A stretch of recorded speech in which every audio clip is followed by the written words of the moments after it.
नमस्कार मंडळी, मी कोकणी साहिल या यूट्यूब चॅनलमध्ये आपल्या सर्वांचं स्वागत आहे.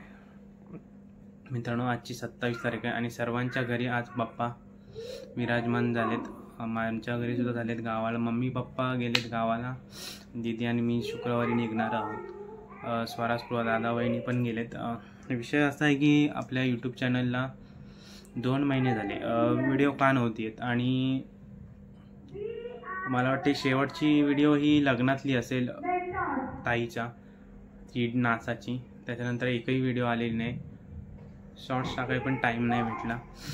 विषय असा आहे की आमचे बाबा म्हणजे खूप वाईट काळ आहे आमच्यावर आणि हे 2025 पण आमचं वर्ष. जो माणूस आयुष्यासाठी पाहिजे होता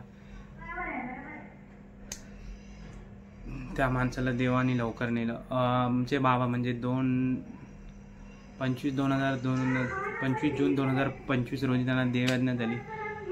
बाबा गावाला जायचे आणि ॲक्च्युली ते गेलेले वाड्याकडे, म्हणजे आमचे गोठ्याला, गाईच्या गोठ्याला वाडा बोलतात, तिकडे लाकडं तोडाय गेलेले आणि लाकडं तोडता त्यांना चक्कर येऊन पडले.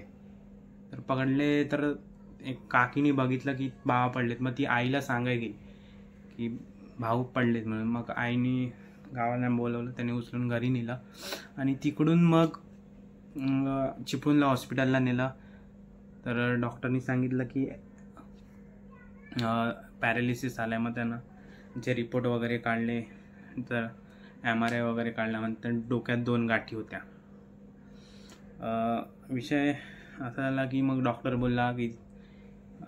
बोलला नव्हतील पण आम्ही हलवलेलं आणि मुंबईला आणलेलं. मुंबईला मग डॉक्टरने ऑपरेशन करायला सांगितलं. मग ऑपरेशन पण सक्सेसफुली झालं. त्याच्यानंतर 4-5 दिवसांनी डिस्चार्ज दिला. आमचे पप्पा आणि दादा तिकडेच असायचे. 4-5 दिवसात डिस्चार्ज दिला आणि आणलं भाईंदरला दादाकडे. मग तिकडे हळूहळू रिकवर होत चाललेले आणि फुल रिकवर झालेले, म्हणजे नीट बोलायसुद्धा लागलेले आहेत. आम्ही चालवायचे पण त्यांना, आणि थोडं असं त्यांच्या पायाला मारलं की त्यांना थोडी शूत पण यायची, जाणवते असं बोलायचे. पण मला वाटते 25 तारखेला बुधवार होता. मी गेलेलो कधी रविवारी, त्याच्या आधी पण गेलेलो. मी रविवारी गेलो, पप्पा पण आले, तर आम्ही चालवलं वगैरे, ते मस्त बोलले वगैरे. आणि बाबा आमचे रडायचे खूप. आम्ही किती बोलायचं ना, रडू नका, हॉल बरे. रविवारी गेलेलो, आम्ही चालवलं खूप. मग मी रविवारी आलो. रविवारी संध्याकाळी दीदी गेली.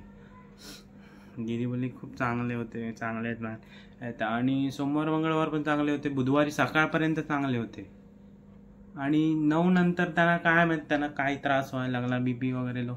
मम्मी गेलेली, मम्मीला पण काय भेटले नाहीत ते शेवटचे. त्याच्या आधीच त्याने डोळे मिटले. मम्मी बोलते लवकर ये,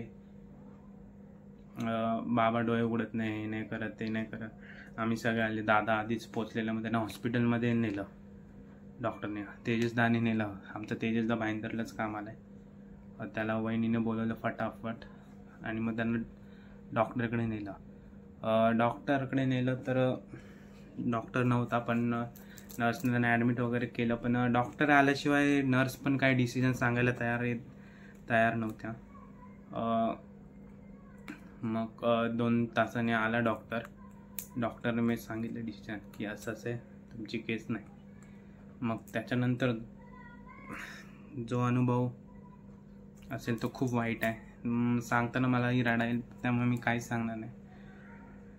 जो माणूस आपल्याला पाहिजे होता, आणि अशा काळात देव पण संकटात साथ नाही देत, ते आम्हाला सुद्धा कळलं.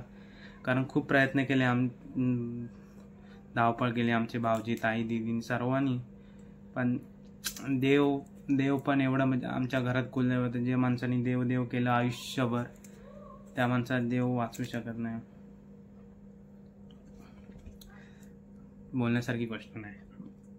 आयुष्यभर त्याने लहानापासून, आणि देव केलं. खरंच सांगताना रडा येते. पण आता काय, मी तर लहान वयाचे 6 महिने, म्हणजे जेव्हा मी जन्मून 6 महिने झाले तेव्हापासून त्यांच्या पुढ्यात झोपायचं. तुम्ही मुंबईला येईपर्यंत, म्हणजे मी 5वीला इकडे मुंबईला आलो. आता गेलो तरी गावाला मी त्यांच्याच पुढेच झोपायचं. पण आता गावाला जायचा मूड पण नाही होत आहे. मला वाटतं गावात काय राहिलं, आता काय नाही उठलं, पण जावं लागणार. देव आहे गणपतीला वगैरे, आई आहे आमची. सो ह्याच्या पुढे नाही बोलत मी, काय एवढंच बोलतो, कारण अजून बोललं तर मला रडेल. अजून खूप काय सांगायला आहे, पण ते नाही सांगितलेलंच बरं, कारण मग रडायला. एवढंच सांगतो. सो आम्ही पण गावाला जाणार, तर ब्लॉग मी कंटिन्यू बनवेल. गौरी म्हणजे 31 तारखेला गौरी, 30 तारखेपासूनच ब्लॉग येईल. सो एवढंच बोलतो आणि पुढच्या ब्लॉगला मी सुरुवात करेन. तर तुम्ही या तोपर्यंत चॅनलला लाईक करा, शेअर करा, सबस्क्राईब करा. बाय. ही व्हिडिओ कमी मिनटाची आहे, पण मी हे ब्लॉग का नव्हते ते शेअर करण्यासाठी तुमच्याशी आलं. आम्हाला एकच हे आहे की बाबांनी पुन्हा जन्म घ्यावा, कारण सर्वांचं मन तर आता खूप हळहळ झालं आहे. त्यामुळे आमची एकच इच्छा आहे, बाबांनी पुन्हा जन्म घ्यावा. सो भेटू आपण एका नवीन ब्लॉगने. तुम्ही चॅनल लाईक करा, शेअर करा, सबस्क्राईब करा. बाय.